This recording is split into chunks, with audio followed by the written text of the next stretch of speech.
Good afternoon and welcome to our first Invest NH FAQ session. We're hoping you find it helpful and informative, and we're going to get started. Okay, our agenda today, we're going to go through some introductions, some frequently asked questions on our HOP, Navigator, Housing Academy, consultants, and then we'll give you a couple additional opportunities and then we'll take questions. We are going to ask that you pop all your questions into the chat and we'll go over them at the end. All right, let's get started.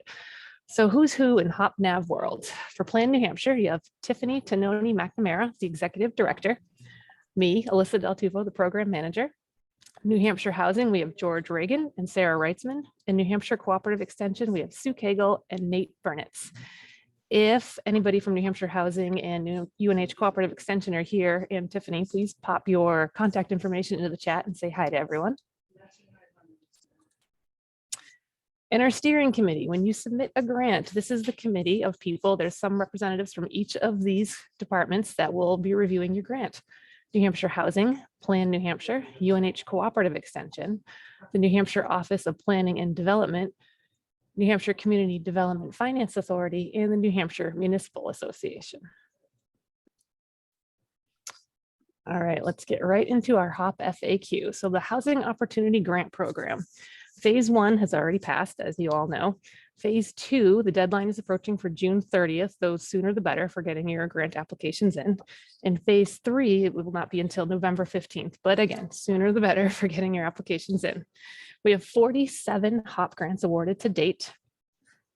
And as you know, they're municipal grants to hire consultants for local regulatory change and, very importantly, community engagement. Monthly reports are due by the 10th of each month. You probably have gotten an email from me about those as recently as yesterday. And those reports can include materials if you have something you'd like to show us that you're working on. As for the contracts, a question that has come up is who can sign the contracts? If you don't already have one that has been signed by your municipality or has come back to you as fully executed, anyone that you have authorized to sign, whether it's your town manager or your representative from the select or planning board, is allowed to sign. The contract deadlines, you'll notice, is July 2024, which is a year from this July, which will come up fast. And I'm going to mention that deadline multiple times over this. All right, let's get right into those reimbursement requests. So when you submit your reimbursement request, you need to include an invoice from the consultant, and you need to include this form. So within this form, you're going to see your consultant expenses, community engagement expenses, Housing Academy expenses, and administrative expenses. When you fill this out, each of those categories needs to be filled with your administrative goes into there, community engagement. That way we can process it based on your approved budget in your applications. Now the deadline is July 2024 again for invoicing. It's very important to keep that in mind. The work doesn't necessarily need to be done by then, but the invoices have to be in by then. And this form can be found on our website, which you can see right there. All right. So communication is key. If there is a change in the primary contact, we need to know. Everything that we send out, from important grant updates to opportunities that come up for grantees to, of course, your monthly report reminders from me, is going to go to that primary contract. We're also aware that timelines can slow down. They can also speed up, and we need to be notified of any changes, whether they're minor or major. Let us know. That July 24 deadline is a hard deadline for those invoices. So while the work may not be done, if your timeline change is going to affect your budgeting and your invoicing, it's important to talk to us. And again, those are the dates for your deadlines for phase 2 and phase 3. All right, moving on to Navigator. There have been 5 Navigator grants awarded. The application period is closed. However, Navigators can still apply for HOP phase 1 by June 30th, the same deadline as phase 2. So if you want to do 1 and 2, you need to get them both in by June 30th. You also need to do your monthly reports by the 10th of each month. If your community is a HOP and a NAV grantee, you need to do separate reports for each. So, advance payment requests. Most of you, not all, but most of you have submitted a first request, which is just a simple invoice. For any subsequent request, we'll need an expense report or a P&L statement, and funds have to be dispersed by September 30th, 2024. Housing Academy. So Winter Academy is just about finishing up. Its last day is April 19th, and Spring Academy will begin on May 9th. So who can go? The training, as we know, is for municipalities to engage their communities for a better understanding of housing and community engagement. 1 to 3 people can attend. Those stipends are for volunteers only. So while one of your 3 can be a paid staff member, they cannot get the stipend. Webinar sessions can be shared, they're unlimited. And in-person is 3 representatives maximum, the ones that you have already selected to go. And I know the walking tours have been a question. Both sessions are going to have walking tours, I believe, close to September. That's not a hard and fast date, but it'll be at the end of spring session. Okay. All right, resources to remember. Housing Academy does have office hours. You can contact Sue for those, and she can provide technical assistance for community engagement planning. It's a great opportunity to get some feedback on your community engagement plans and insight and feedback to what you can do and what you can change and how you can work together. The Padlet that many of you are also familiar with has all the session resources and the agenda for the upcoming session. It's all in one easy location, and you can share that with other members of your community that are involved in the grant. And that is Sue and Nate's contact information there. Let's see. Okay, consultants. A list of qualified consultants is on the website, as you know. If you're not on the website, the consultant you want to use is not on the website, you can submit an SOQ for review. And what do we need on file? We need a letter or an email from the consultant confirming that they are committed to working with your community. We don't need that prior to signing your HOP contract, but again, time is of the essence. We are on a timeline for that hard July 2024 date, so the sooner the better. And it's a huge important piece of your community engagement.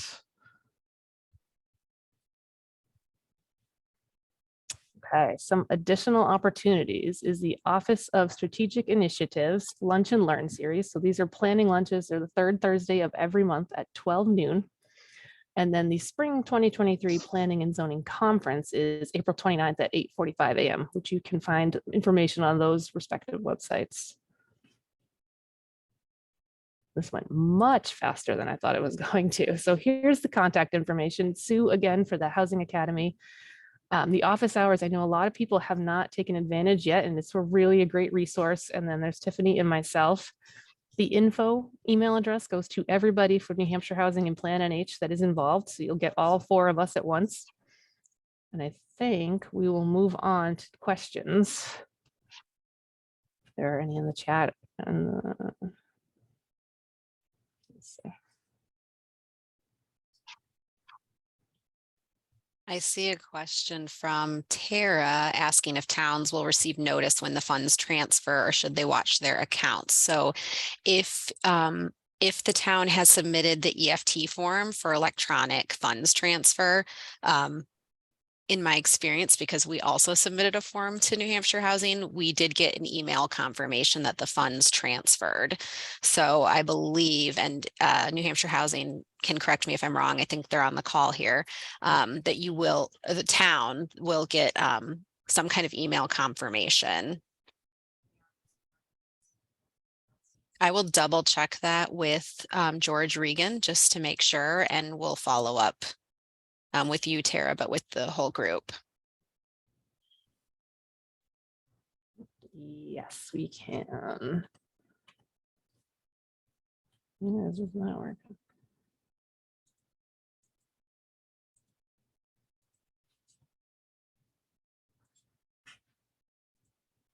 Yeah, Jill's asking about going back to the slide with deadlines for invoicing. Invoicing. So for the HOP grantees and the Navigator grantees do have different deadlines. So I believe Jillian's more concerned with the HOP deadlines. Is that correct? Okay. So the HOP deadline is that July 31st, 2024. That's the deadline for invoicing. So if you're still, going to warrant the following March, that's fine, or something is being completed that fall, but that's the last day that New Hampshire Housing is going to accept an invoice.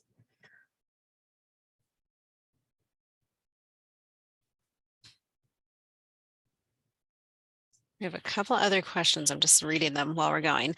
Tara, if a town has a grant for all 3 phases and parts of phase 2 or even 3 could be started while waiting for phase 1 to be done, is that allowed? If so, can it be invoiced?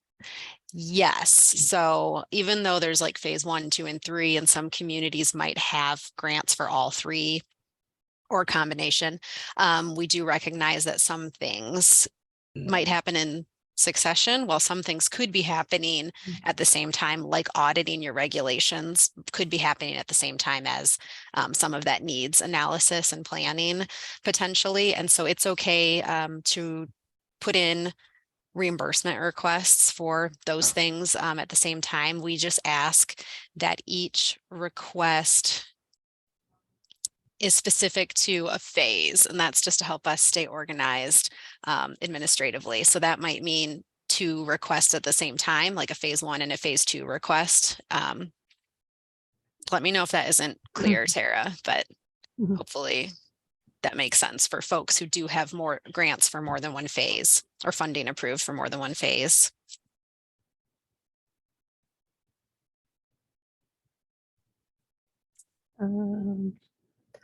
Ooh, we might need George. Is George on this call? We might need George to jump in on this. I was just reading that. Yeah. Are the HOP and Navigator funds considered federal? If so, does the city or organization track the funds according to federal standards of accounting?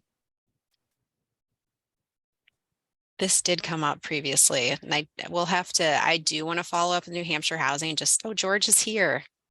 I see your friendly face, but I can't hear you, George. Yeah.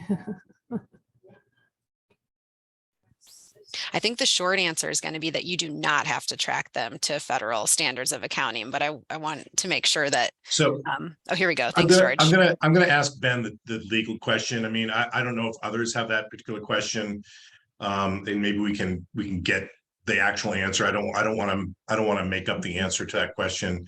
It does come from. Yeah, no, I saw that, Howard. So I know that it's ARPA funds that's going through the Department of Business and Economic Affairs. So federal standards of accounting, I can't answer that, but I can have Ben answer it. Yeah, we'll follow up on that. Someone had asked that previously related to like auditing and things. So I know. Yeah, and I know Ben would have an answer in 2 seconds. Yeah. And we'll provide that answer to everyone, not just Howard. So if other people are curious about that as well. Yeah, I'm curious if it might even be in the contract language that people have signed, but I know it's like 25 pages long. I can answer Tara's question while we're waiting for Ben, or if we can get a response from Ben. The phase 1 and 2, they don't have different invoicing deadlines. They have different application deadlines. So the invoicing deadline for all 3 phases is exactly the same. It's the July 31st, 2024. And the phase 1 is obviously passed. Phase 2 for applications is June 30th. Does that help, Tara?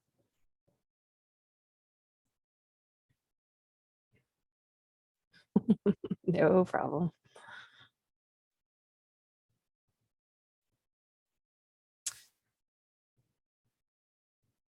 Oh, Alex is asking about the registration deadline for Spring Housing Academy.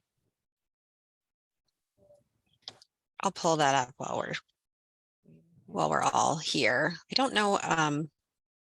The registration form is available now. Yes. but I don't know if a deadline had been set by UNH yet. So we will follow up on that, UNH. We're writing notes over here.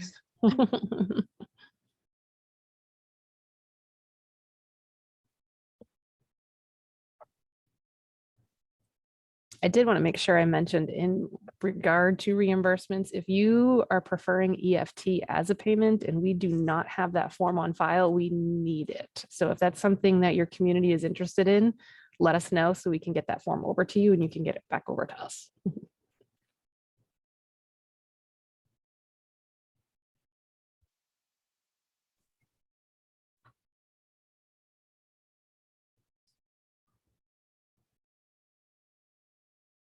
Does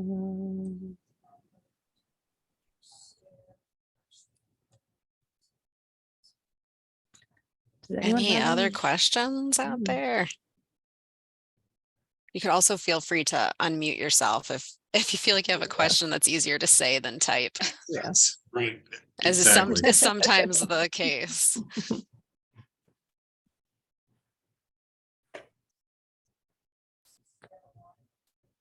Let's see. And I just want to make sure Tara's question got answered about the invoicing. I was busy typing something to Ben, but phase one, so she was saying the slide and discussion invoicing deadlines went by too fast. Phase one and phase two have own deadlines, not from an invoicing standpoint, Mhm, other than the July 2024. mhm. And I understand that you have some towns, Tara and others do, that are doing multiple phases, and really those phases, they, as we know in real life, things can move at different paces. So as long as the things are working, if you're doing part of phase two before you're done with phase one, if it's all within the scope of what we've approved, that's reasonable. George, while you're here earlier, I don't know if you heard earlier, someone asked if there will be confirmation, like email confirmation to those towns who receive EFT payments, or if they just have to watch their accounts. I believe they do get an email confirmation. Can you confirm that? I got an I email can ask. confirmation. I So know that, I wonder if there's any town here that was on the call that was in EFT. I know that I input an email, and so there must be okay. an advice. Yeah. But let me get, that's a good question. I think the I- email address that's put on the EFT form by the town is who will get Right. I know a I'm inputting that. confirmation. Yes, Yeah. I'm inputting that particular person's name.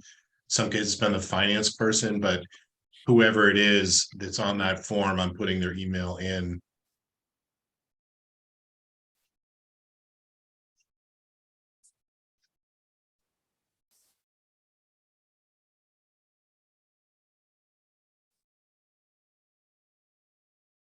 Any other questions out there? Hey, I'm going to go back to the map for a second because this is a really great visual that Tiffany did of all of our Hop and Nav communities.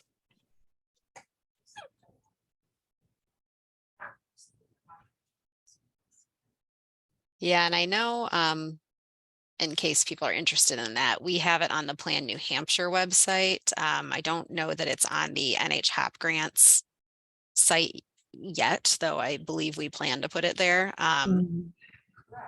But I can share a link to that just in case folks are interested in sharing it.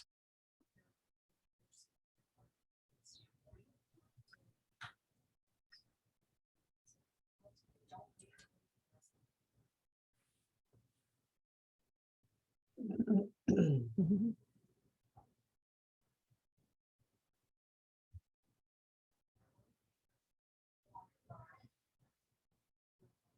That's great.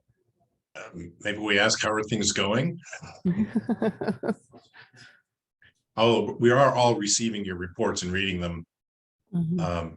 We give a monthly report to BEA, so we compile all the information that you have, and it's been really exciting to hear some specifics. I know a lot of towns are just getting started, but it's been great to report on some of your community engagement activities. And I think I'll point that out in the monthly report.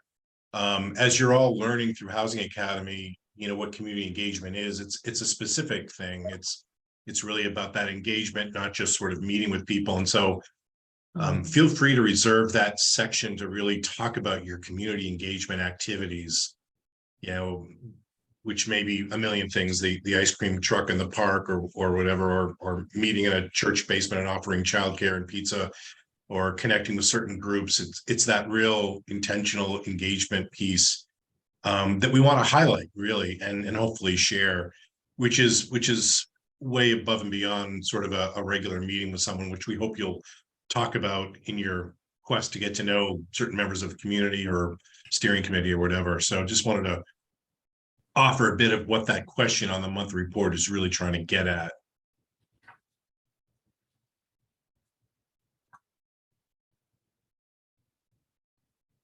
Thanks, George. I'm seeing Christine Robidoux question, which is not a silly question, because there have been many tiny, small errors we've had to fix on the reimbursement and report forms, as you all probably know. But she asked that, she says in the date cell, it says reimbursement form must correspond to, and then cuts off there, which it's not supposed to. So it should be saying must correspond to the invoice or the receipts, like whatever it is that's the documentation you're providing. That's that date we're looking for in the reimbursement form. I'll see if I can tweak that. Thank you though for that question.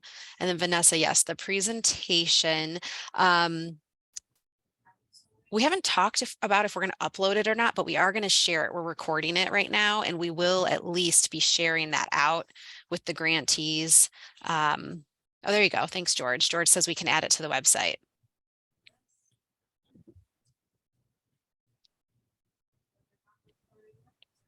And we will send the recording out as well, because there's several people who couldn't be here or wanted to make sure they could share it with other people, whoever their team is in their community that's working on this program.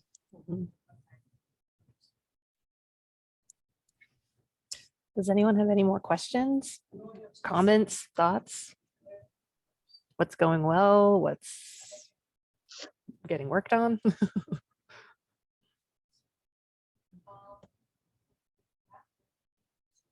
A reminder that there's office hours for Housing Academy.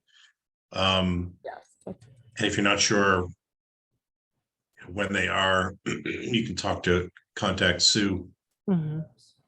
There hasn't really been anybody that's joined in those sessions that I think talked with Sue yesterday. And it is so if you do decide to join, you might get some really great one-on-one engagement.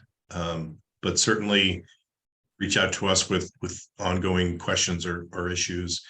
And certainly Sue with Housing Academy, which I know the spring session is, I think you said, starts on May 9. Mm-hmm. Yes.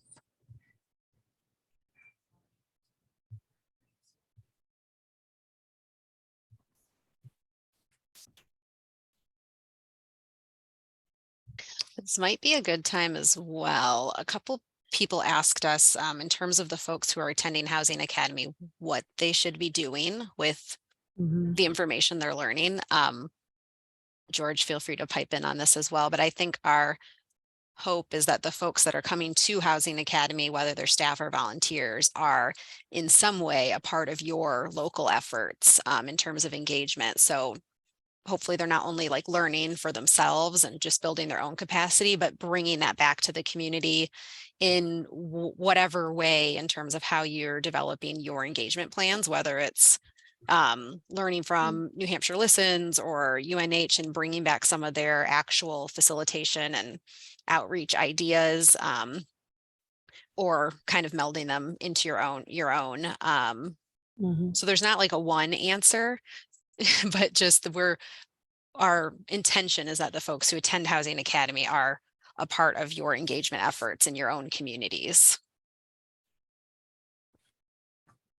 Very interactive too. You get to talk with other communities. I think they did it by region last time, if I'm correct. You learn what other towns Group by are regions. doing. Yep. Yeah. It's a great way to learn from each other.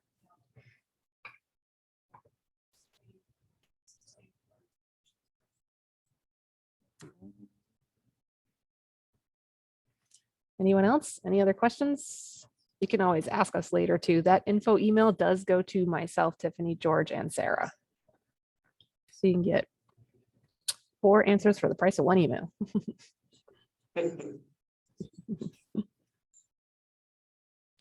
All right, well, if there are no more questions, we can wrap up. We are going to send you the session because it's being recorded, and reach out anytime. We love hearing you things going on. And that's that for today. Oh, wait, one more in the chat. There are a recommended number of steering committee members.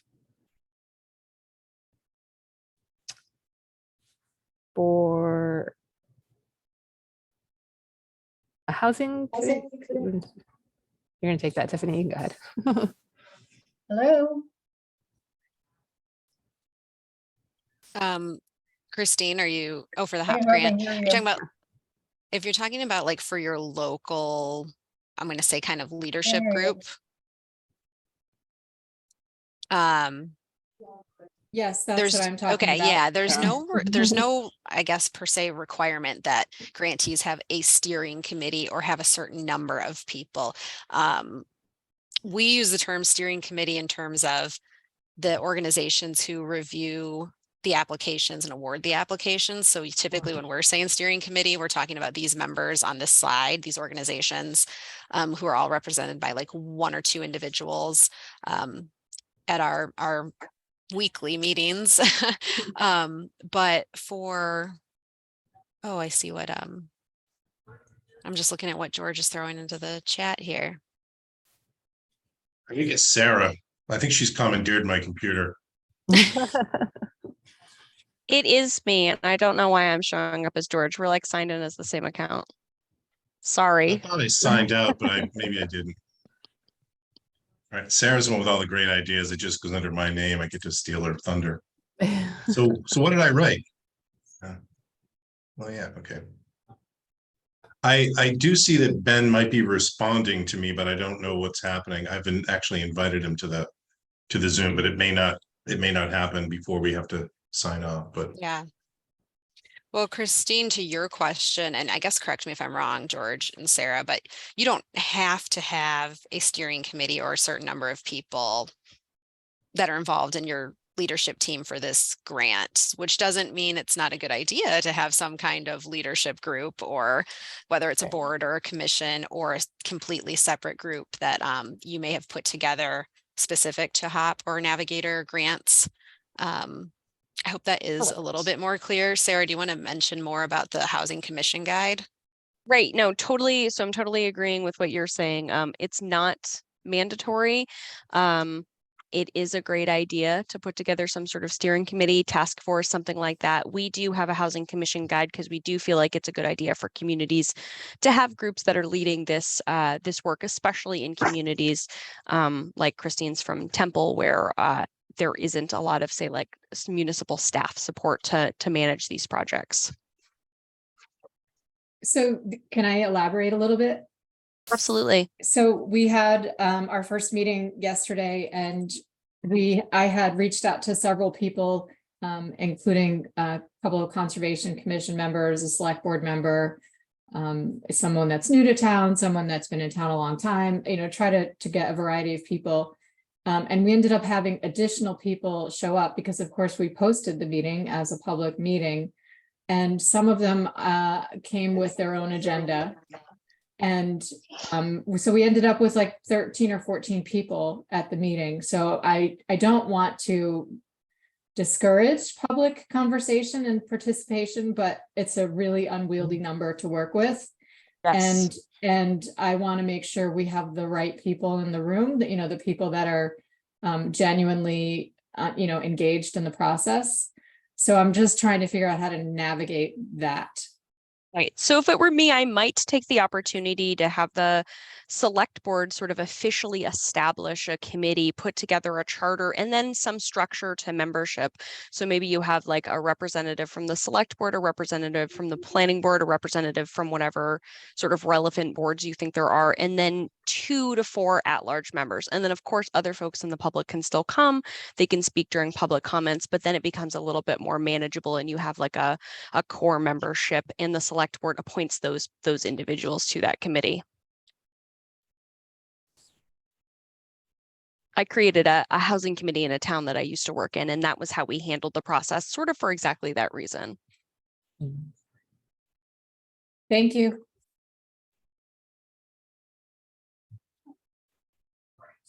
I see that we did get an answer from Ben Frost at New Hampshire Housing about the federal funds question as well. Yep.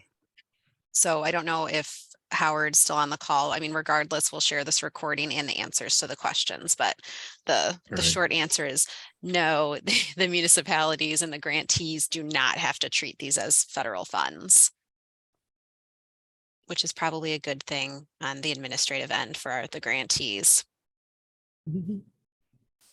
And just to follow up on the EFT payment, that whoever of input email into it's on the EFT form, they're going to get an advice of payment. And I think that's the payment date and the amount.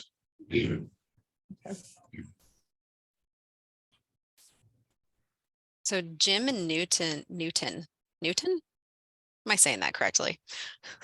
Non-New Hampshire right here, so I'm always like putting the emphasis on the wrong syllables. Asked about what administrative costs can include. I know this isn't exactly what you're asking, but just to recap, administrative costs cannot be more than 7.5% of the total grant request and needed to be approved at the time of the award. So some communities did not ask for administrative costs to be included, for example. But in terms of what can be included, I think I would like to look at the contract and make sure I answer that. I think we have that in the actual contract, but I could be wrong. So I want to review that. George, I don't know if you have anything off the top of your head, and we haven't really had anyone. We're just starting to get reimbursement requests because a lot of communities are just, just getting going. And so we haven't had, I don't think we've had administrative cost requests yet.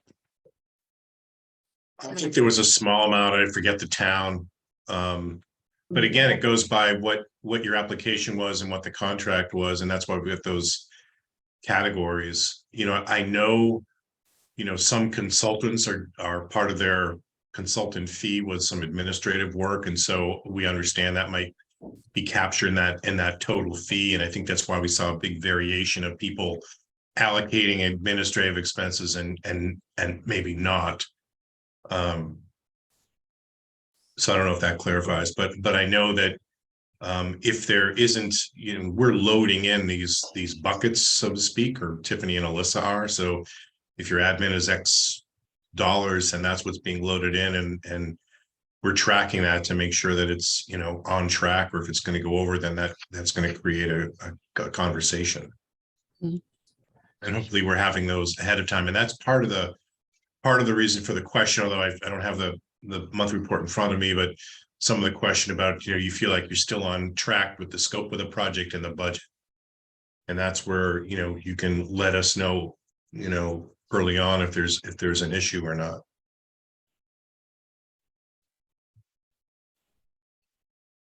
And I think for those grants that were approved, sometimes in a budget, someone just had, 5% administrative costs, and it might not have been terribly detailed in the application, and it was approved. So I think at that stage, what I'd recommend is submitting what the grantee thinks is reasonable. And if we have further questions about it or feel like it's way off base, we would circle back and let you know. I know that's not like a really hard answer, but it can mean different things for different grantees, I think. So in the contract, we simply say that you can't use more than that certain percentage for administrative costs. We don't define it. So I think that's where it just goes to like the reasonable end of things and what your application stated. We had thought initially in the application instructions, we had a bit about, say, like computers, software, that kind of technology where we discuss the use of grant funds, but I actually can't find it. So, but I thought we had written down something at some point. So if we find it, we can send an update. That might have been just for the Navigator grants. I remember seeing that somewhere too, but yeah. Do you remember one question we had that it was asked if consultants were paid directly or if it was the communities, and it is the communities that are paid, and from there you would disperse to your consultant. That actually has come up a few times, so it's good to get that out there.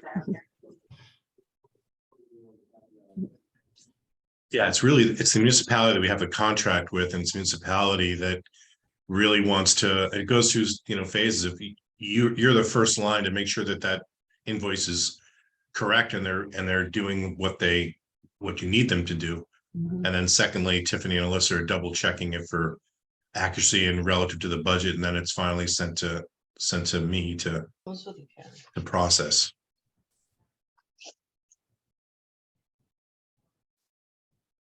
And Christine, you probably saw this in the chat, but Hopkinton, has established a housing committee. So she was, the representative there was just saying, feel free to reach out with questions. So anyone who is looking at doing that, little peer-to-peer offer there for some conversation and help, which is great.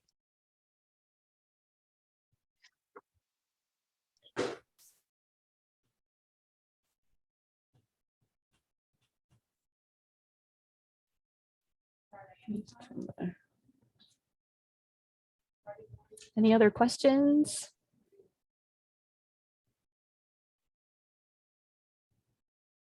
Doesn't sound like it. Well, if you think of them afterwards, you can always reach out to us. And thank you all for taking the time to come sit with us for some time. It's great. Thank you. Good luck out there. Thank you. Thank you. Mhm.